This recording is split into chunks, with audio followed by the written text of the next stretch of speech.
Today's subject, we're going to get on to principle number 3. It's Marty's absolute favorite number principle. I think it's the one principle that if he had to get rid of all the other principles, this would just be the one principle that he would keep.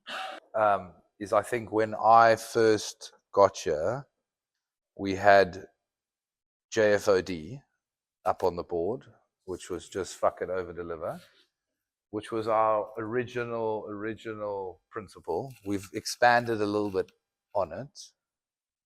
I mean, the reason why I have the first other two is obviously because I feel like if you don't tell us bad news, our company's going to die. And if we can't take radical honesty, we're also going to have blind spots and we're going to die. But after those two, which are critical to survival, the one that's critical to growth is number 3.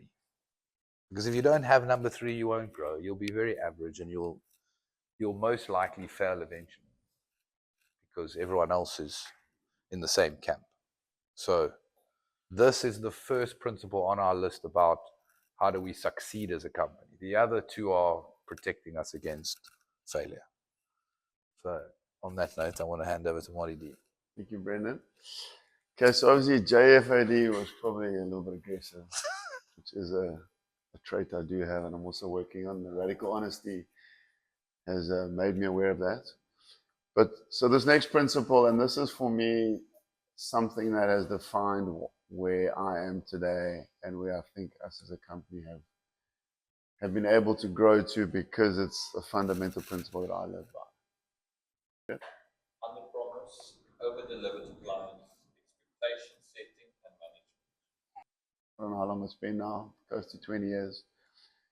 Is this client management and this management of expectation. Now, of course, this is very important in life too, but I want to keep it kind of more work related.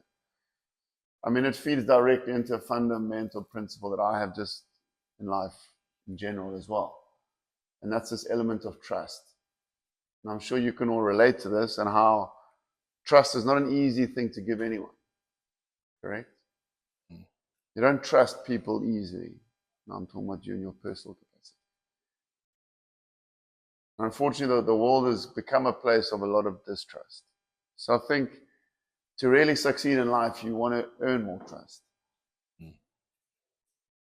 And the way to earn trust is to be more transparent, to show your vulnerabilities, to not just say yes.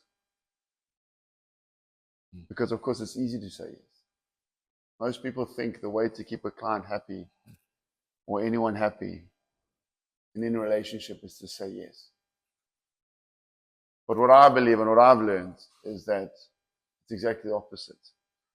And it's the strength and the comfort and the confidence to say no.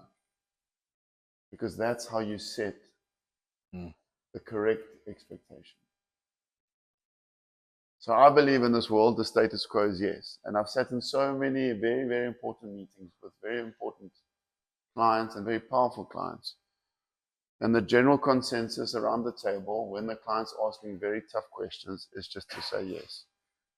And that fundamentally bothers me, because I'm like, how dishonest can I be to a client who deserves more, who deserves to hear the truth? But if you can stand up against the tide and say, no, I cannot meet that expectation, but this is what I can do for you. Immediately you're going to stand out. Say yes, and you over-deliver. Then you're really setting up relations for life.